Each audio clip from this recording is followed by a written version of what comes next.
ලාංකික කණ්ඩායම සහ කොද්දේව කණ්ඩායම අතර දෙවන එක්දී තරඟයට සුළු මොහොතක් තිබෙද්දී කොද්දේව නායකයා කෙරෙහි ආందోලනාත්මක ප්‍රකාශයෙන් මෙන්න ලාංකික කණ්ඩායම සහ කොද්දේව කණ්ඩායම අතර පැවැත් වූ පළමු එක්දී තරඟයේදී ලාංකික කණ්ඩායම සුපිරි ජයක් අත්පත් කර ගැනීමට සමත් වුණා. මෙම ජයග්‍රහණය මෙතරම් සුවිශේෂී වීමට හේතුව ලාංකික කණ්ඩායම බොහෝ කලකට පසුව කොද්දේවන් සමග තම රටෙන් පිට තරඟයක් ක්‍රීඩා කර ජයග්‍රහණයක් ලබා ගැනීමයි.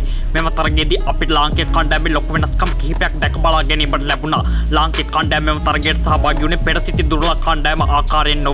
නව පුහුණු කාර්යත්වයක් නව නායකයෙක් සමගින් ගෙවී ගිය 2020 ලෝක කුසලාන තරගාවලියේ අන්ත පරාජයන් අත්පත් කරගත් නිසා ලාංකික කණ්ඩායම තුළ ලොකු වෙනස්කම් කිහිපයක් සිදු වුණා. එම වෙනස්කම් වල ප්‍රතිඵලයක් ලෙස කණ්ඩායමට නව පුහුණුකාරයෙකු සහ නව නායකයෙකු පත් වුණා. ලොකු වෙනස්කම් කිහිපයක් සමගින් මුහුණ දුන් පළමු තරගයේම ජයග්‍රහණය කිරීමට ලාංකික කණ්ඩායමට හැකි වුණා. එම තරගයේ ජයග්‍රහණය කෙරුව පසු ලාංකික නව ප්‍රධාන පුහුණුකරු ගැරි කර්ස්ටන් මහතා මේ ආකාරයේ ප්‍රකාශයක් සිදු කරා.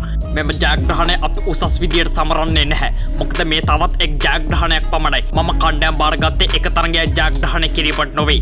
මගේ එකම බලාපොරොත්තුව ඉදිරියේදී පැමිණෙන ලෝක කුසලානයට කණ්ඩායම සූදානම් කිරීම. අපි හදිසියෙම T20 සහ ODI නායකයින් මාරු කරා. මට ලොකු විශ්වාසයක් තිබුණා කුසල් සාර්ථක නායකයෙකු වේවි කියා. ඔහු ඒ ආකාරයෙන්ම නායකත්වයේ අතරගෙන ක්‍රීඩා කරු පළමු තරගයේම Taman සාර්ථකයි කියා ඔප්පු කරා. යනුවෙන් ඔහු පවසා තිබෙනවා. ගැරීගේ මේ ප්‍රකාශයෙන්ම වැටහෙනවා ඔහු පවසන්නේ කණ්ඩායමක් සූදානම් කරන්න ඕන එක් ජයග්‍රහණයකට පමණක් නොවේ ජයග්‍රහණ රැසකට කියා. විශේෂම දේ කියන්නේ අද උදෑසන දෙවන එක්දේ තරගයේ සදා පැවැත් වූ පුහුණු සැසිය අතරතුර කොද්දේව නායක ෂායි හෝප් අමුතුම ආකාරයේ ප්‍රකාශයක් කර තිබෙනවා.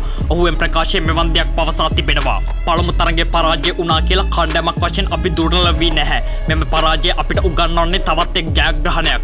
පළමු එක්දේ තරගයේම ශ්‍රී ලංකා කණ්ඩායම අපිට හොඳ තරගයක් ලබා දුන්නා. ඔවුන්ගේ පන්දුයම ඉතාම සාර්ථකයි. අපි දෙවන තරගයේ හොඳ තරගයක් ලබා දීමට බලාපොරොත්තු තබාගෙන සිටිනවා.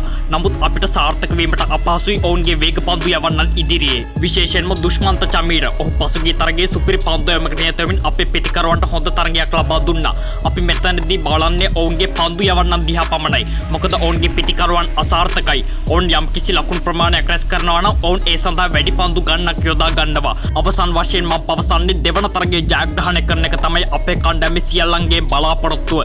ඒක නිසා පළමු තරගයේ ජයග්‍රහණය කෙරුව ආකාරයට දෙවන තරගයේ ජයග්‍රහණය කිරීමට ශ්‍රී ලංකා කණ්ඩායම ටිකක් අපහසු වේවි. යනුවෙන් ඔහු සිනහසමින් පවසා සිටියා.